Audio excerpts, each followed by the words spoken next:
Hello, and welcome to Chapter 15 in Alternate Care.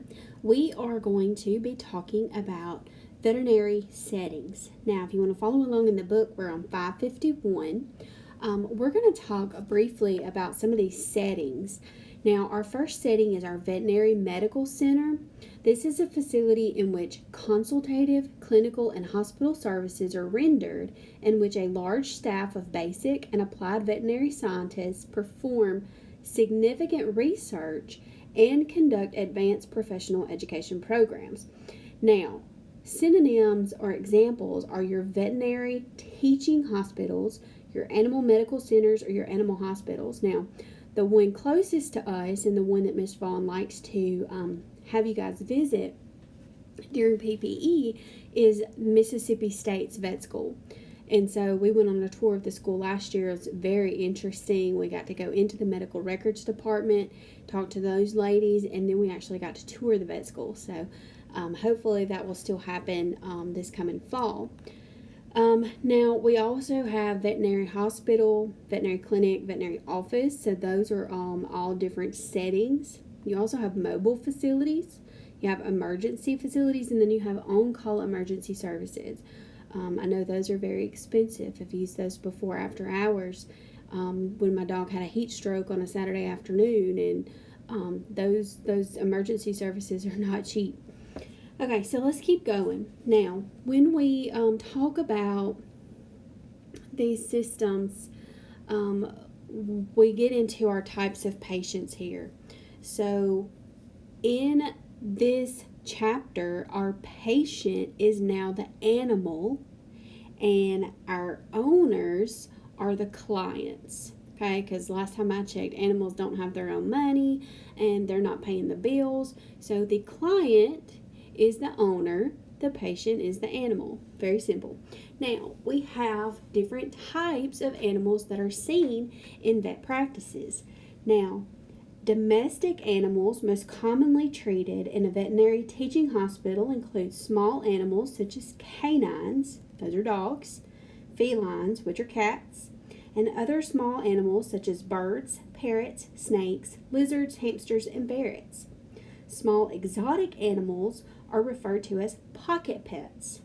And then you have large animals or food animals that are typically seen in the teaching hospitals or on a farm visit. These include bovine, which are cows and ox, ovine, which are sheep, porcine, which are swine, pigs, and then caprine, which are your goats. Then we have our equine, our horses. These are considered to be large animals, whereas your llamas, bears, your big carnivore cats like lions and tigers, and ratites, which are ostriches, emus, and rays, they're considered to be large exotic animals. Other wild animals that sometimes are cared for in the vet teaching hospital include owls, eagles, hawks, songbirds such as sparrows and cardinals, deer, moose, and bears. All right, so let's get into our types of caregivers and staffs. Now, we are going to talk about veterinarians, which are our DVMs or our VMDs, depending on what program they go through. We have veterinary technicians, and we have veterinary technologists. So if you look over in the left column where we have our definitions, it says a veterinarian is a professional who is qualified and authorized to treat disease and injuries of animals. Now, they have a professional degree. It's a 4-year degree from a college of veterinary medicine. So they should have their bachelor's degree, I believe, and then I'm not sure exactly the time frame, whether that 4-year is in addition to the bachelor's degree, so maybe an 8-year degree for a veterinarian. But there are 33 accredited schools through the American Veterinary Medical Association, and there are 33 in the United States and Canada, and then 9 in foreign countries. Now, similar to medical doctors, our MDs, and our osteopathy doctors of osteopathy, DOs, doctors of veterinary medicine or veterinary medical doctors may choose to pursue advanced training and take exams and specialty boards. So again, just like medical doctors, if you want to go be an anesthesiologist or an orthopedic surgeon or a urologist, you go through more specialized training. Well, same for veterinarians. They can also focus on anesthesiology, critical care, dentistry, epidemiology, oncology, toxicology, laboratory animal medicine. I'm not sure exactly how to pronounce this word, but theriogenology, that's animal reproduction science, and then many more. The most up-to-date information on the recognized veterinary specialty organizations is available through the AVMA if you're interested in going and checking that out. Now, let's talk about our technicians. Now, our veterinary technicians, they're a graduate of a 2 or 3 year AVMA accredited program in veterinary technology. And in most cases, the graduate's granted an associate degree or a certificate. A graduate of an AVMA accredited 4-year baccalaureate program in veterinary technology is known as a veterinary technologist. So a technician is a 2 to 3 year program that usually results in that associate's degree or a certificate. And then your 4-year program is your veterinary technologist. Now, the technician or the technologist performs under the direction, supervision, and responsibility of the veterinarian, and they are not allowed to diagnose, prescribe, or perform surgery unless permitted by their specific state. Now, moving over to 553. Now, the veterinarian practice manager at the bottom of our slide 8, they are responsible for the facility's business management, including human resource and financial management, marketing, legal aspects, insurance, and compliance with ethical standards. Formal education in areas such as psychology, accounting, marketing, and business management is recommended. The practice manager is eligible for certification as a Certified Veterinary Practice Manager, a CVPM, through the Veterinary Hospital Managers Association. All right, let's jump over into some regulatory issues here. So in many ways, the practice of health information management in the veterinary setting is less stressful than in the human medicine setting, which have to address multiple layers of government and third-party regulations. The obvious lack of detailed regulations often makes it easier to practice health information management because the HIM professional is freer to apply creative trends from human medicine that will work best for healthcare delivery for patients and procedures in the veterinary practice. Strict rules, however, have the advantage of forcing compliance with good veterinary practice in situations in which a few veterinarians may be reluctant to relearn procedures or to expend money to make necessary advancements. The practice of veterinary medicine is governed by individual state veterinary practice acts. The AVMA has established a Model Veterinarian Practice Act, and you can see that at avma.org. Now, the purpose of a Model Act is to serve as a recommended pattern for state laws. The AVMA Model Act provides definitions related to the practice of veterinary medicine. It also outlines licensing requirements and exceptions, establishes state boards of veterinary medicine, and outlines the processes of license application for the practice of veterinary medicine, license renewal, discipline of license, and appeal. All right, let's move over to 554, the last paragraph there, the last two little paragraphs. The AVMA establishes guidelines and policy statements for the practice of veterinary medicine through its executive board or House of Delegates. These guidelines are printed annually in the AVMA membership directory and resource manual. And you can also see that on their website. The AVMA Council on Education is the accrediting body for programs of study in veterinary medicine. An accreditation review is conducted every 7 years for colleges of veterinary medicine. More frequent review is required should a college be placed on probationary accreditation. All right, so let's talk about the purpose of accreditation here. Dropping down into that third paragraph, the HIM Service Department may provide the statistics necessary to document the number of patients available to the students in a typical year to show that there are enough patients to provide quality clinical instruction. The survey forms request data on the number of accessions. Now, number of accessions is the total number of times patients were treated by the facility in a given period of time. It includes statistics on the patient visits, hospitalizations, and field services.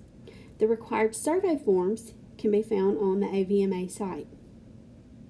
Voluntary accreditation for companion animal hospitals is offered through the American Animal Hospital Association. The American Animal Hospital Association, established in 1933, develops and circulates standards for traditional, general accreditation, as well as for referral facility accreditation. The AAHA is the only organization that accredits veterinary practices throughout North America. Practices that accept the challenge of accreditation are evaluated on stringent quality standards that encompass all aspects of pet care, ranging from patient care and pain management to team training and medical record keeping. All right, dropping down to documentation here. Current elements of documentation will seem very familiar to the traditional HIM professional. These include the following. First, owner information. So this is our client, this is our owner. So we need their name, their address, their phone numbers, any additional information that they would need if there's like a co-owner for the animal. Two, you need the animal information, their ID, their name, if they have an identification number. You need to know the species, the breed, the date of birth, sex, color, and or markings. 3, vaccination history of the patient. 4, the chief complaint. These are observations reported by the client. Now, in human medicine, that chief complaint is in the patient's own words, why they're coming into the hospital. Well, in this situation, our patient can't speak. So these are observations by the client or the owner. Medical history, physical exam, including the current weight of the animal, their problem list, any diagnostic reports, patient identifiable source data, including photographs, videos, audio, diagnostic films, and EEG tracings. Number 10, consultation reports, including those of telephone consultations. 11, prognosis. 12, progress notes. 13, surgical and dental records. 14, written discharge summary instructions. 15, necropsy reports, when applicable, that's like an autopsy. And then financial records. Now, getting into our standards here. The American Animal Hospital Association Medical Records Service Standards have much in common with accreditation standards for health information in human care. For example, they address some of the same things: legibility, the use of standard abbreviations, authentication of entries, documentations of communication between healthcare providers and the client, security and confidentiality of paper and electronic records, use of standardized medical nomenclature for diagnosis and problem list, and a recognized mechanism for standardized transmission and analysis of data. Dropping down, skipping the next paragraph, dropping down to the next one. Revisions to the standards from August 2013 have resulted in an increase in the passing point percentage of medical records section from 68% to 78%. Standards for the electronic medical record were incorporated in August of 2011. The AVMA has produced several policy statements and guidelines that support the maintenance of veterinary health records. Those referenced below can be found in the current issue of the AVMA Membership Directory and Resource Manual, as well as in the Guidelines for Veterinary Prescription Drugs. And this was initially approved in 1998. And so you can see over on 577, it starts on 556 and then moves over into 557, that your basic information for records, prescriptions, and labels. And so you have that nice little list there of things that they had to have and ensure were there. All right, let's move on to record format. So we're going to see some terms here that are similar to human medicine, and then we're going to see some terms here that are not quite so similar to human medicine. So the problem-oriented medical record format, or a combination of the problem-oriented and a source-oriented format, is what's most commonly used in veterinary teaching hospitals. The source-oriented health record is more common in your non-teaching hospitals. A variation of the family-oriented format is also quite common for herd health. Herd health is also talked about or known as production medicine. programs in teaching and non-teaching facilities. So for instance, think about going out into a farm, and we're going to go out and we're going to give exams to a group of calves that were born 6 months ago. Well, instead of actually using one record for each patient, we're going to use a special document that gets created where we can document on a whole bunch of animals at one time on one piece of paper. Because, having one piece of paper per animal is ridiculous if we're going to look at 200 calves. So if I have a piece of paper that's formatted that I can document on 20 calves on one piece of paper, then that's going to save me a lot of time, and it's going to be a lot easier to manage, especially when you're managing a population. And again, this is called herd health. So we're talking about a herd of animals, and also it's also known as production medicine. And you can see those definitions over there on the side of page 557 for herd health and production medicine. All right, let's go get into reimbursement here. Now, you can look at examples of those production medicine forms on page 558 all the way through 559. So you can see that I'm not sure exactly how these are formatted, but you can see that they can mark different diagnoses, emergency fees, techniques, different things like that on the animals. All right, now over on 560 we get into reimbursement. Now, many companion pet owners now have health insurance for their animals. Therefore, they often make treatment decisions based on how much they can afford to pay out of pocket for an animal's care. Now, because of this, detailed and accurate written cost estimates, together with a signed informed consent, are essential elements in establishing the contractual relationship between the owner and the vet. Okay? So it also becomes an essential part of the health record. We talked about a few pages over that number 16, as far as the documentation, was the financial records. When generated through an electronic record-keeping system, the account can be flagged when the cost of care is reaching the estimated total agreed to be paid by the owner. At that time, healthcare provider attempts to reach the owner for authorization to continue beyond the original estimate. If the owner cannot be reached, the healthcare provider must make the decision of whether to continue testing and or treating or surgical intervention, and must document the decision in the patient's medical record. Now, dropping down mortality insurance. Now, the economic value of some animals, and we're talking about performance horses. Think about horses that you see run in the Kentucky Derby, or Clydesdales, or, prize bulls. Or some people show cattle, and those cows can be very expensive. Now, sometimes these animals have mortality insurance. And so the insurance company's authorization to euthanize the animal can even be more critical than the owner's if the animal is insured. So what that's saying is when you have mortality insurance, if for some reason you feel like euthanasia or putting the animal to sleep is the strongest course of action, then not only does the client, the owner, have to sign off on the euthanasia, the insurance company does too. Because if the insurance company does not sign off on the euthanasia, then they may not pay the death benefit. So your whole insurance benefit was, your insurance for that expensive animal was no good to begin with, okay? So documentation of the name of the persons authorizing the euthanasia, along with their telephone number, the date, and the time of the verbal authorization in the health record becomes vital for payment of that death benefit.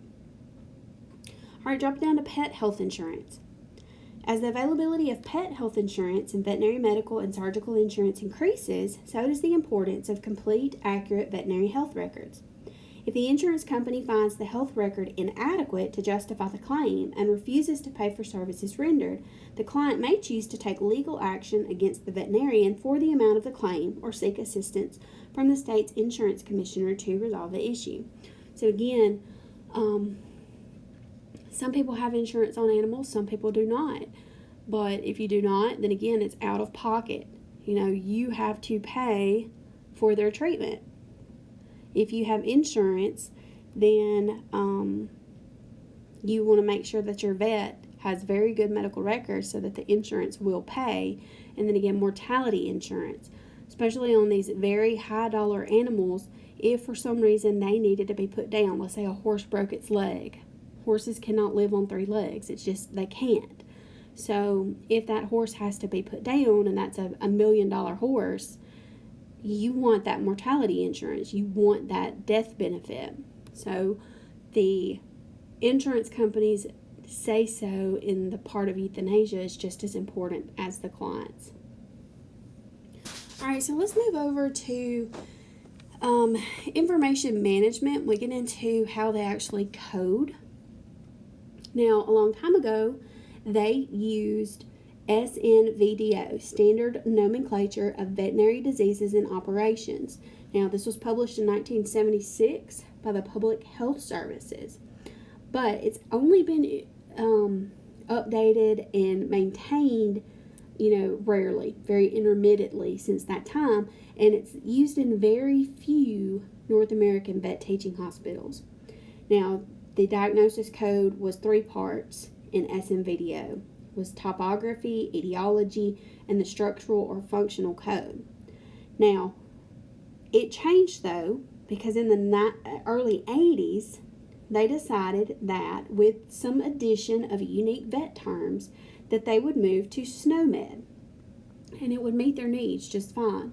So today, SNOMED is what is actually used. If you go over to 562 and drop down to the last paragraph on that page, SNOMED clinical terms, so SNOMED CT, again, we're familiar with SNOMED, is the most comprehensive, multilingual clinical healthcare terminology in the world, and whether used for human or veterinary applications, SNOMED CT contributes to the improvement of patient care by underpinning the development of electronic health records that record clinical information in ways that enable meaning database retrieval. And if you move over to 563, the last little paragraph before you see free text, it says, recognizing that using standardized nomenclature improves communication from veterinarian to veterinarian and really improves patient care. The American Animal Hospital Association's Electronic Health Records Task Force chose SNOMED CT as the platform for its list of standardized diagnostic terms that can be used by practitioners in small animal hospitals. So just know that for coding's sake, we use SNOMED CT in vet medicine. All right, let's talk about some data sets here. So the Veterinary Medical Database, the VMDB, began in 1963 when a group of scientists from the National Cancer Institute recognized a common interest in the prevalence of various forms of cancers in animals, and the Michigan State University in East Lansing to discuss how to best collect the data for study. Because what they decided is that if they collected information for animal cancer, then the study of that data would be relevant to cancer in humans. Now, they recognized the necessity of abstracting data from the medical records of vet teaching hospitals and decided to modify the SNDO to the SNVDO that we talked about at the beginning of our information management section. And that was gathered in that database at the university, or Michigan State University, until 1975. Now, what happened was those scientists, those research scientists, they were planning to retire. Well, the NCI representatives, they wanted to continue to purchase the data, and the participating vet schools wished to continue to go ahead and, they wanted to keep doing the research. So then, this is when our American Association of Veterinary Medical Data Program Participants, Inc. was created. Now, at the time, the database was VMDP, Veterinary Medical Data Program. But the database was moved to Cornell University in 1975 from the University of, or I keep saying that, Michigan State University. And so it later became called the Veterinary Medical Database, the VMDB. Now they're the umbrella organization for other organizations such as Canine Eye Registry, Equine Eye Registration Foundation, and the DNA Registry for Progressive Retinal Atrophy. All right, let's move on to 565. The last thing on that slide is the Orthopedic Foundation of Animals. So this was established in 1966 to provide registries for standardized evaluation for canine hip and elbow dysplasia. The organization's core objective of establishing control programs to lower the incidence of inherited disease was expanded to also include the following databases. So patellar luxation, autoimmune thyroiditis, congenital heart disease, Legg-Calvé-Perthes disease, sebaceous adenitis, congenital deafness, shoulder osteochondritis, dissecans, and several DNA-based databases such as von Willebrand's disease and progressive retinal atrophy. So let's drop down in that next paragraph, electronic information systems. The listing of vendors of veterinary hospital information systems changes frequently. You can look at figure 15.2 over on page 566 at some different practice information systems. So again, vendors there change just like they do in human medicine. The AVMA members continue to represent veterinary interests and concerns regarding standardized collection, storage, and maintenance and transmission of data by maintaining active membership in organizations such as HL7, which is a standard for data exchange in healthcare, and LOINC. Remember, that is code system for our lab and our clinical observations. All right, let's move on to quality management or quality improvement and utilization management. Now, veterinary healthcare has no formal requirements for quality assurance or utilization management, okay? However, quality of care is studied each time a vet teaching hospital healthcare provider uses health records for retrospective study in preparing for a lecture, writing a research grant proposal, or writing an article for scholarly publication. The outcome of such a review is often discussed during faculty conferences and meetings or through the publication. Changes to implement improvement are undertaken as appropriate. So again, there's no formal requirements when it comes to quality improvement and utilization management. All right, let's get into risk management here. So while increasing public awareness of the value of animals in people's lives, litigation, attorney awareness of veterinary issues, the rising expectations of animal owners, and the increasing economic value of some animals, risk management is becoming more important in veterinary health settings.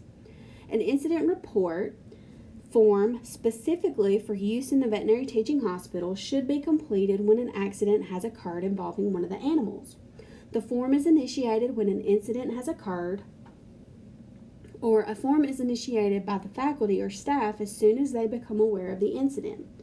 Date and time of the incident, along with the animal's information and client information, are recorded on the incident report.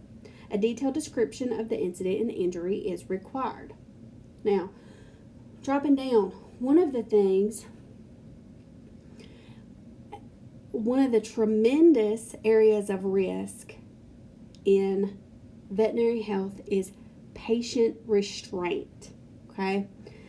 The AVMA's Professional Liability Insurance Trust quarterly report, Professional Liability, routinely provides synopsis of claims received in the trust office. Reports of human or patient injury sustained when owners attempt to restrain their ill or injured pets are numerous. When the owner is injured while attempting to restrain his or her own animal, the owner's insurance company often sues the veterinarian for recovery of medical costs associated with the incident. All right, let's get into some legal issues here. Now, we talked about how Animals can be very expensive. Well, and part of that is sometimes these expensive animals have more than one owner. Okay, so we have to determine, first of all, who is the client. And the first sentence says sometimes it is difficult to determine who the client is. The legal system generally considers an animal to be a form of personal property. When someone calls to arrange an appointment for an animal or simply presents an animal for exam or treatment, ownership is implied unless information is given to the contrary. We're going to drop down to that third paragraph there. The above reference to owner is another complicated issue. Some animals are owned by multiple people who are classified as co-owners. Some animals, especially horses, may be owned by a syndicate, which is an official association of persons. In these situations, it's wise to have one person identified as spokesperson for the group of owners who is contacted for consent to treatment. The information system must be able to document these various parties and their relationship to the patient. Dropping down into the last sentence there, or the last paragraph, we get into our police canine units. They are sometimes registered incorrectly if the admission staff fails to ask enough clarifying questions to validate ownership. The animal may actually live with its handler or its partner, but it is the property of the police department. So the police department must be named as the owner of the animal, but the officer can be listed as the alternate owner, handler, or the representative. All right, then we have litigation for debt collection. Debt collection accounts for most of the litigation encountered in the vet teaching hospital settings today. As discussed earlier, assigned estimate of charges and assigned informed consent are instrumental in the collection of practice debts. And then we have pre-purchase exams. These are a common practice and present unique challenges for record creation, management, and documentation standards. These exams are typical in large animal hospitals for performance use, economic, food production animals of the following species. So we have our horses, our cattle, our sheep, our goats, and pigs. These exams still are referred to occasionally as breeding soundness exams. The relationship between the examiner, the buyer, the seller, and agents for either the buyer or the seller can be complicated. Therefore, the relationships must be established correctly at the time the appointment is set up and or when the animal presents to the facility for the admission process. All right, dropping down to wildlife management. This venture is a cooperative one between the federal government and individual states.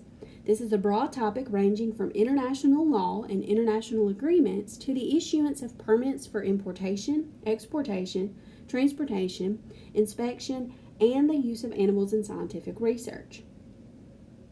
Federal regulations also address wildlife rehabilitation facilities, pet stores, and wildlife auctions. All right, getting down to animal cruelty. Studies have shown a correlation between the incidence of animal abuse on one hand and child abuse, spousal abuse, or mass murder on the other. Animal abusers have a greater propensity of committing acts of violence against humans than those with no history of animal cruelty. With these startling facts in mind, veterinarians and animal health records are becoming vital resources of identifying, documenting, and reporting suspected abuse to prevent further injury to the animal, other animals, and humans. All right, let's talk about stray animals. These may be presented to a veterinary teaching hospital for treatment before being sent to the local humane society or an animal control facility where they also have the potential for adoption and continued care and treatment. It's essential to accurately document the date and time of arrival and departure or euthanasia of these animals, in addition to the treatment rendered while hospitalized, so that there's no question or doubt about what happened during that animal's stay. All right, then we get into euthanasia. So the owner has to consider euthanasia option when the quality of the animal's life is determined to be minimal or when the financial obligation outweighs the potential outcome of continued care. So in some situations, I'll use my dog as an example. It was 2009. She was only 5 years old at the time, but she had a heat stroke. And so we took her to the vet on a Sunday afternoon or Saturday afternoon, And we, of course, did not have any pet insurance at all. And it was several $1,000s for her to be hospitalized for a few days, to be on the IVs, to receive all the medicines she needed. Then we had to purchase the special food because her stomach lining had started shedding. And, it was just, it was an ordeal.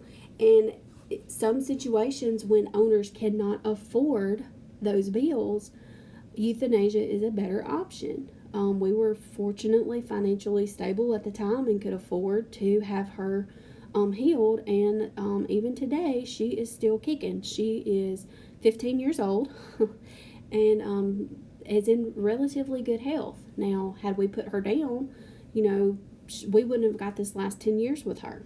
But again, it all comes down to the financial obligation. If it is too much, then euthanasia is a better option. Documentation of the consent for euthanasia is best made in writing to verify the relationship of the signer to the animal. It's also necessary at the time of consent for euthanasia to determine whether the animal has bitten another animal or a human being because of the potential for rabies exposure. All right, jumping down to change of ownership. Ownership of animals changes frequently in the veterinary field. Therefore, the animal's health record must be documented thoroughly, having the original owner sign a form verifying no further responsibility for the patient, transferring ownership to a new party, and identifying the new owner on the form. The new owner then receives access to past health records of the patient for continued care. Then we have blood donors, and you don't ever think about this. Okay, let's say an animal gets shot or it gets attacked by another animal and it needs blood. Well, where do animals get blood? Well, this says that animal blood donors are available for blood transfusions, and a lot of times they actually live at the hospital so that they're available on short notice, and are often long-term residents whose health records become quite bulky. Detailed blood donation records are maintained along with health and vaccination updates. So if your dog needed a blood transfusion and you took them to a teaching hospital, then they have animal donors on site that actually live there. All right, then we have the donation of animals. So if their animal has a unique condition that in their opinion is not worth the financial commitment to treat, owners sometimes request to donate their animal as a teaching model rather than selecting euthanasia. The client is asked to sign a form transferring ownership of the animal to a specific clinical or research program and include the dollar value of the animal. This donation can often be used as a tax deduction. So if your animal comes up with some crazy rare, unique condition and it's going to cost thousands of dollars for the animal to be treated, but you don't really want to put the animal down because quality of life is not that bad, then you can donate that animal to research. All right, let's get into the role of our HIM manager. So the veterinary HIM professional is responsible for establishing and maintaining information collection and retention systems that ensure accurate, complete, timely, and confidential health information for use in continued patient care, legal defense, education, and management decision making. These records also support the final bill. Statistics are compiled and maintained for use by veterinary and human medical professions. For instance, each year the veterinary school is asked to submit statistics to the American Association of Veterinary Medical Colleges, which then develops a comparative data summary. Data elements collected include number of clients, number of patients, number of accessions, number hospitalized, and the number of hospital days. Ambulatory care statistics are also collected on herd health or production medicine services. These statistics include number of farm calls made, number of animals involved, number of animals treated, and the number of animals at risk. Now, just like for us, or before the actual profession for health information management, we have the American Health Information Management Association. Well, there is also an American Veterinary Health Information Management Association, and it helps the HIM professional develop a network for seeking new ideas and support. Now, unlike AHIMA, where we have 104,000 plus members, AVHIMA membership is spread across the U.S. and Canada, and you may only have one member in each state, because again, we're talking about these people actually work in veterinary teaching hospitals or in vet clinics, and so they may be a member, but it's not like AHIMA. The only vet school here in Mississippi is at Mississippi State, as far as I know, and so the director of HIM there, she would be a member of the American Veterinary Health Information Management Association. And so she can reach out to people in Montana and California and New Mexico, because again, there may only be one person in each state that has the same responsibility that she does. But that's how they're able to network. They also use a listserv to keep members connected and help them work through issues on a timely basis. It's difficult to maintain continuity and momentum within the AVHIMA, considering such long distances between members. Active membership in the Component State Association of the American Health Information Association is still relevant. So still being part of MISHEMA or the Alabama State Health Information Management Association or the Tennessee State or Montana State is still important for them to be involved there, because again, there's so many changes in the vet world, because you may leave that job and somebody else gets it, and people move positions a lot. All right, let's move over to trends. I do want to go through these trends here. Now, the electronic health record is a major focus in many vet teaching hospitals today.